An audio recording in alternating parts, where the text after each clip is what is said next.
Welcome students. Today we will be dealing with our unit 2. Your unit 2 will be dealing with the completely energy efficiency and whatever the sustainable sites. Right? Your unit 2 will be dealing with the sustainable site planning. It's all about the process. So see here, previously what we have studied completely about the what is actually a green building and how it is helpful for the environment in comparative with the conventional building. What are the disadvantages and advantages of the green building we have studied, and rating systems which given in the India and the other countries that we have studied. What are the rating systems adopted in India? One is LEED, one is LEED, and one more is the TERI Griha, right? Under the TERI only we will be getting the Griha certification. So we even studied about the IGBC and we have studied about the BEE, right? These are all the things we will be getting a rating system. Now we will be, as what I have said, the green building is nothing but that will be whatever the investment we will be doing, that we will be taking out in a 3 years, in the period of 3 years, by less usage of energy and less usage of water. So right, whatever the reuse, whatever the 5 R's are there, that 5 R's we will be using, and we will be using less energy and water, less usage of water. That we will be studying in the second unit. So here the sustainable site planning, your second unit starts here. Here you have a two process. One is typical process and second one is the preferred process, right? Typical process is architect, preliminary design, engineer and final design. So here preferred process is architect plus engineer, preliminary design, engineer plus architect plus final design. So according to this, whatever the site we will be selecting, these all 4 procedures will be followed. Whenever even in conventional building we will be following these 4 steps, right? Next one is whatever the objects in the site planning, the base toolbox for site planning, explain green methods and techniques, facilitate green techniques and create better design or facilities, right? Here the important words which you will be using for your site planning. First one is the LEED. That is, LEED is nothing but low impact design or development. Next one is rain garden.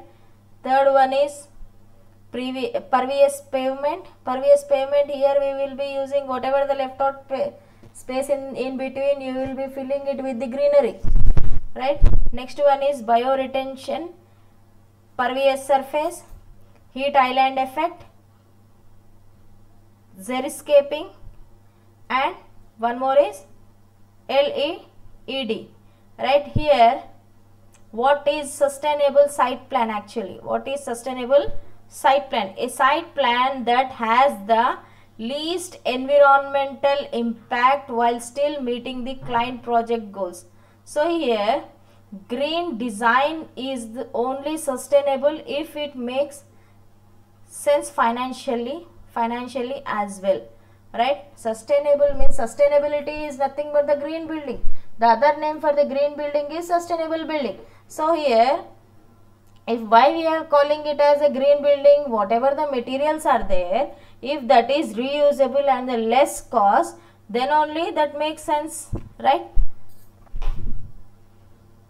So see here you can see what is a sustainable site plan. Here you can see clearly here. Do you really see IKEA like this? And even the IKEA comes under one of the method for IKEA also used one of the method in the green building, right? Here what is a sustainable site plan? Under that, site selection is environmentally responsible, building orientation is optimized, right? Site selection is environmentally responsible. It means that wherever you are selecting the site, and that should be whatever the site you are selecting, and that should be suitable for the growing the greenery, and that should be whatever the soil you are selecting, whatever the site you are selecting, that should be suitable for the constructing a green building. It means the whatever the greenery you are going to impose over there, that should be able to take it.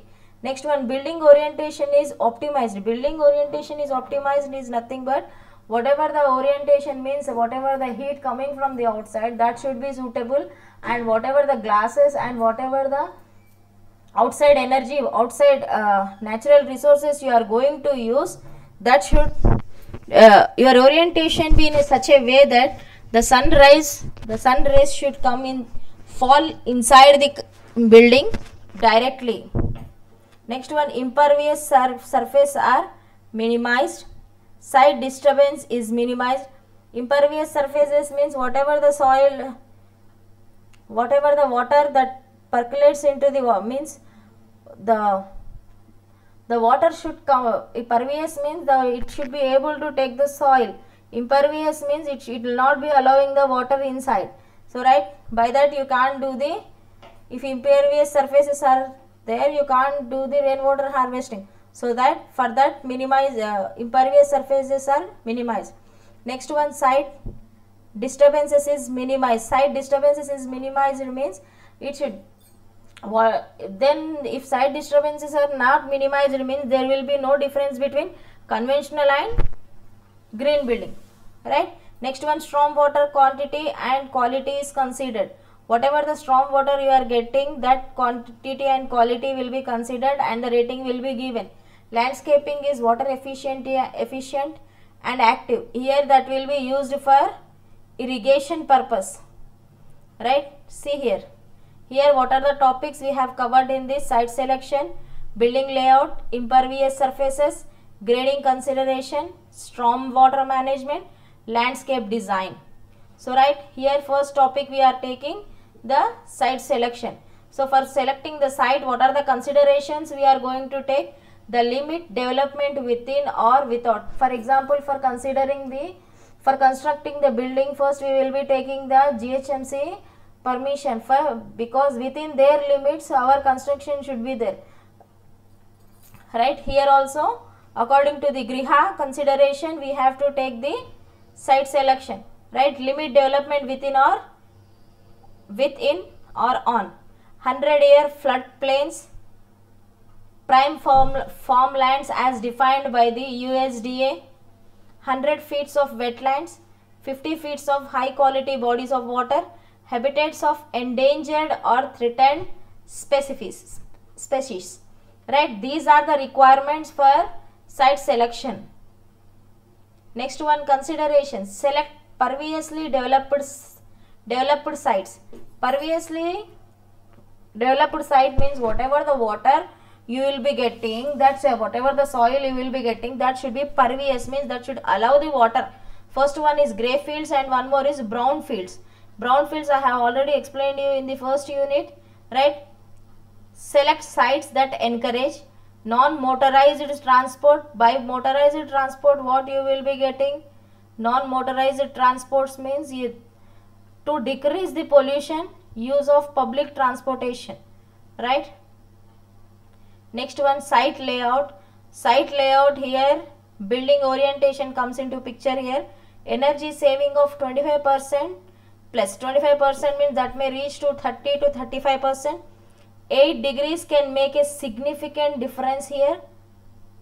Elongate on east or west axis. East and west axis because whatever the sun that will be rise in east. So right, for that this will be taken. Maximize north and south exposure for daylighting. Minimize east and west facing windows. Orient most populated areas to north and south. So here you can see the building orientation. Site building orientation, here you can see the pole. Right here you have a insulation, you can see it clearly. So whatever the glass you have here, leaving space arrangement. So right, whatever the orientation you have done here, for example here you have a sun. the rays should fall here in the day. In the day, for that what you will be having, the energy, the light energy, whatever the lights you will be owning in the morning, that can be totally 90% we can use the daylight without using the electricity. Impervious surfaces. So see here, impervious surfaces effect on the water cycle, limit groundwater recharge, increase pollutant loads, increase runoff, create heat island effects. See here, 25% shallow infiltrate, 10% runoff you have here.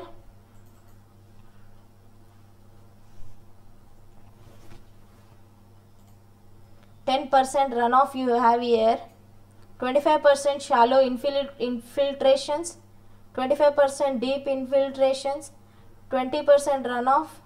So see here, 10% to 20% impervious surfaces, 35% evaporation. So what it does means, so if you are going to take the impervious surfaces, the whatever the water you will be having, the 35% water will be evaporated.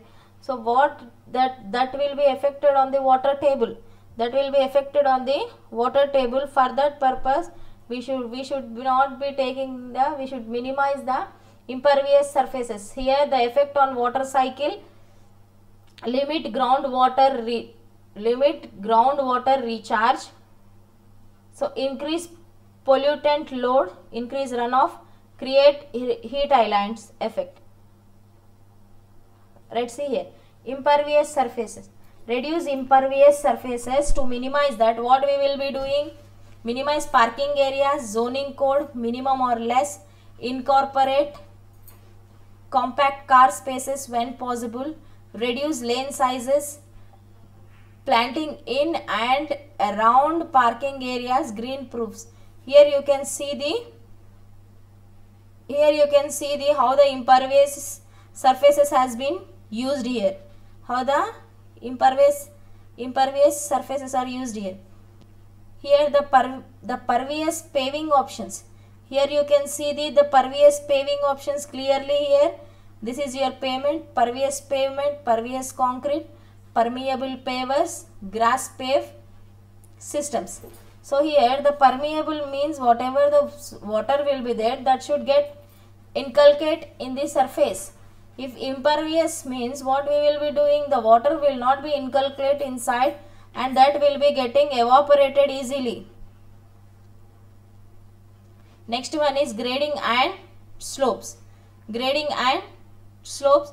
Here why we are using the grading and slopes, that is limit side disturbance less than 40 feet beyond the building perimeter, less than 10 feet beyond surface walkways, spacious surface parking and utilities, less than 15 feet beyond primary roadways curbs, less than 25 feet beyond constructed areas with permeable surface. Here you will be having a pervious paving, storm water detention and playing fields. So here grading and slopes. General slopes consideration is parking area should be 2% to 5%, drive should be 2% to 8%, vegetative slope should be 3:1 or less, vegetated swales should be 1% to 15%, pervious pavement should be 0% to 5%. So next one is storm water management. Here how we will be managing this storm water. So see here, storm water management quantity is maintaining pre-development hydrology, rate usually required, and next one is the quantity. So here whenever the water you will be getting, the storm water, that will be stored at one place and that will be used for the maintaining pre-development hydrology. Maintaining pre-development hydrology. Here you can see the storm water quality best management practices is BMPs, structural, non-structural and vegetative. Storm water management best management practices see here,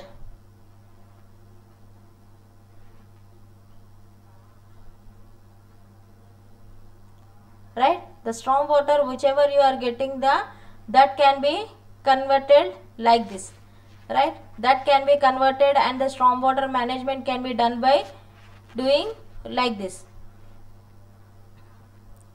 So see here, whichever the storm water you will be getting, that can be done like this. See here, you have both the pictures. Next one, storm water management. You have a best management practices, rain gardens, by-road tensions, 6 inches to 12 inches deep, right? Here you will be having a pervious soil. In situ soil should have high infiltration rate, at least 1 inch per hour. Soil filter depth should be at least 2.5 feet. Here you have less than 1.5 acre drainage area up to 2 acres possibly. Storm water management, the best management practices are rain gardens, bioretentions, landscape islands, 4 feet to 10 feet between parking rows, 8 feet to 10 feet for double loaded. So see here you can see the landscape infiltrations.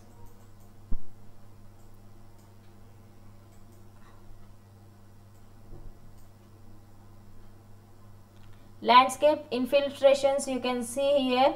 Whenever you are going for the storm water, here optional overflow, maximum 2 is to side slopes will have to be given. 12 inches maximum reservoir depth should be there, and 18 inches topsoil should be there. 4 feet minimum. Whenever you are opening this infiltration, landscape infiltration will be done.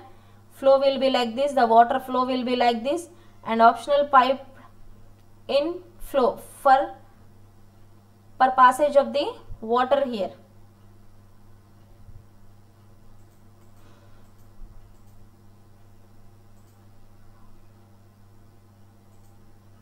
So right, next one is the stormwater management. Here you can see this one. Here we can do it by using the green building concepts. Next one is the landscape design. Here the landscape design considerations: limit potable water use, use native species, place landscape areas to receive runoff, use captured rainwater. So right here the landscapes which we will be designing, here we will be, what we will be doing, limit potable water used means whatever the potable water which we will be using for the regular usage, that cannot be, that we will be using in a limit one. Use native species. Species means whatever the different types of trees and different types of species you found in the green, that you will be using here. The place landscape areas to run off, whatever the water you will be getting, rainwater, that should be received here. And use captured rainwater, rainwater harvesting channel, whatever the water is there, that will be released through here, right? Next one is landscape design. Here you people can see the picture clearly. Here everything is not straight and it is in the slope, right? Landscape design consideration: shade large hardscapes, shade building in summer allows sunlight in during winter. Sorry. Next one is the landscape design: place to filter and clean storm water, rain gardens in parking areas, bioretentions rather than retention ponds, right? In the green building we will be selecting, and whatever the landscape design will be done, here we will be using the rare species. So for that the maintenance will be more, maintenance will not cost that much, and whatever we are using, that we will be using the natural resources only. Here the resources are the Sustainable Sites Initiative, the United States Green Building Council, Portland Sustainable Stormwater Management Program,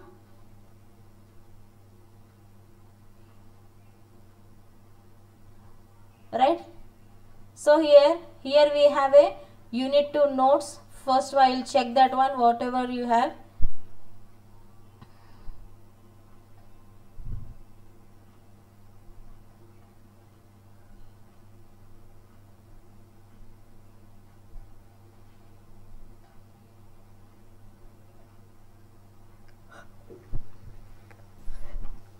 Right, under the first, under your unit 2, first part is site planning. Under the site planning for green building, you have a planning, site plan, site selection, and fourth one is site layout.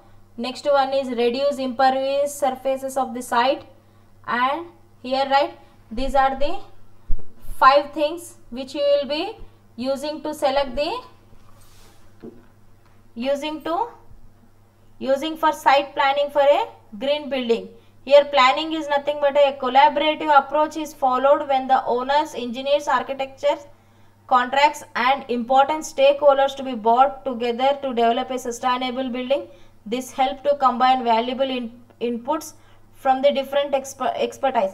So right, whenever you are going for the conventional building, at that moment you will be having a 4 steps, right, like this: site planning, then you will be having a site selection, then first one you will be having a planning, then after you will be going for the detailed survey, right. In the last one, what you will be preparing in detailed survey, you will be preparing a complete picture of the your site, right. Here next, what is the site selection? The site must not fall under the disaster zone. Even the conventional building will be having the same thing, right. The site must not fall under the disaster zone. Flood plain areas must be avoided. If the building is to be constructed around water bodies, buffer or undisturbed soil must be provided. Ease of transportation of resource for construction purpose must be kept in mind.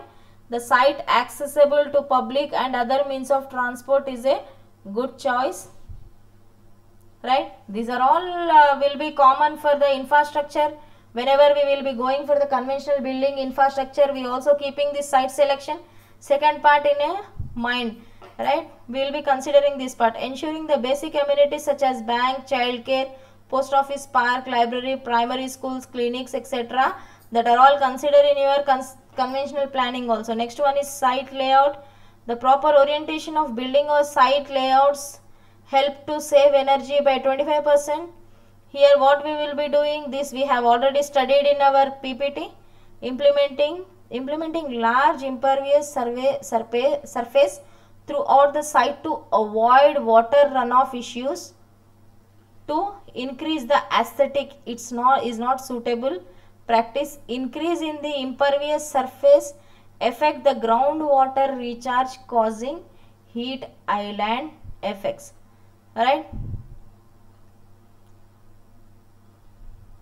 So next one, we did not study about the soil erosion. So here the control of soil erosion is mandatory requirement in IGBC rating system, right. Erosion, what is nothing but the erosion? Erosion is the process of weathering and transport of solids, sediment, soil, rocks and other particles. You have studied this in your geology in the natural environment. So their sources are deposit them elsewhere. It usually occurs due to the transport by wind, water and downslope creep of soil and other materials under the force of gravity or by living organisms such as burrowing animals, in this case of bioerosion. So right, here how we will be controlling the soil erosion at construction site.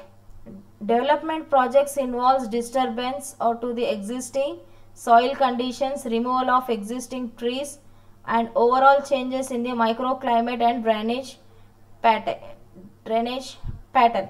So what are the approach and methodologies which we will be using to control the soil erosion? Evolve strategies to stockpile topsoil and reuse later for landscaping purpose or stockpiled. Soil can be donated to other sites for landscaping purpose. So for landscaping purpose, what we will be doing in the landscaping purpose, we will be considering the water runoff, and next one is what we will be doing, collecting the rainwater. So right here, National Building Code NBC guidelines is pre-construction measures. That one is timing of the construction, preservation of existing vegetation. Preservation of existing vegetation is protect existing vegetation including trees, shrubs, grasses and other plants where possibly by preventing disturbances or damage to specified areas during the construction. Preservation of topsoil. The topsoil removal and preservation shall be mandatory for development projects larger than 1 hectare. The topsoil shall be stripped to a depth of 200 mm from areas proposed to be occupied by building, road, paved areas and external services. The topsoil is rich in organic content and is essential to establish new vegetation. It shall be. So right here we are using the NBC National Building Code guidelines. For this one, what we will be using? We will be using the IGBC.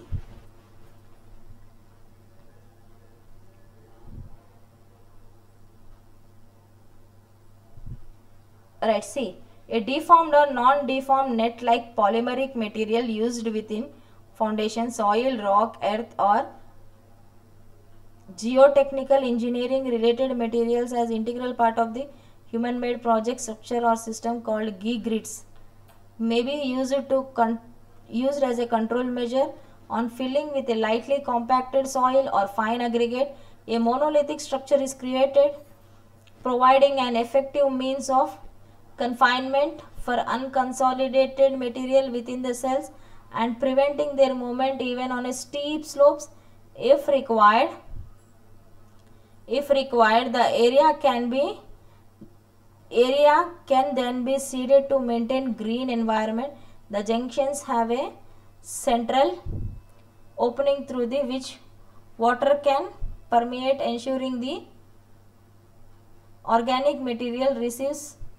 So see here we have studied everything in our PPT. Here are the notes which I'll forward you.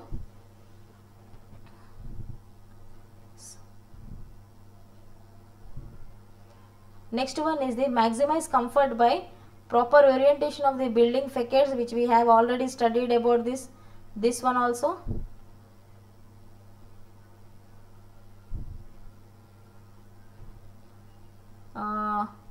These are all the things which we have already studied in our PPT. Next one is the water conservation. The most of the Asian countries are water stressed, and in countries like India, the water table has reduced drastically over the last decade. The IGBC Green New Buildings rating system encourages use of water in self-sustainable manner through reuse, reduce, recycle and reuse strategies. By adopting this rating program, green new buildings can save potable to an extent 30 to 50%. Rainwater harvesting, roof and non-roof, enhance groundwater table, reduce municipal water demand through effective rainwater management, design rainwater harvesting system to capture at least 1 day rainfall, runoff volume from roof and non-roof areas. 1 day rainfall can be derived from the percentage of average peak month rainfall given in your table 3. So average peak month rainfall in mm up to 250, what you will be having 12%, 251 to 350 10%, 351 to 500 that will be 8%, 501 to 700 6%, 701 and above is 4%. So right, to arrive at average peak month rainfall, consider an average of at least last 5 years peak month rainfall of the respective year.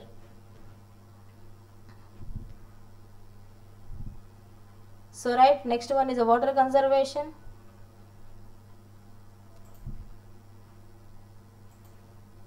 Next one is the water conservations. Here what we will be doing in the water conservations, whatever the closets and whatever the water fixtures we will be using, that should see here.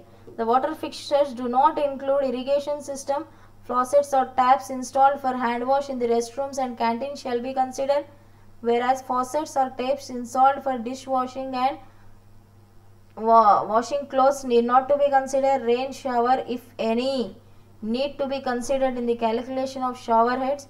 The baseline force can be demonstrated at the flowing water pressure of 3 bars. The flowing water pressure of 3 bars does not mean that the water supply in the building is 3 bars. So right here, the default occupation shall considered as 50% for male and female. The FTE occupants shall be considered in the calculations including visitors. The plumbing fixtures that are certified by IGBC under green product certification program or by third party agency approved by IGBC, which we have already we have studied everything in our PPT. So right, this is your notes, I will be forwarding you. So right, by this we have completed your unit 2 part 1, which I will be share. Right, thank you for today.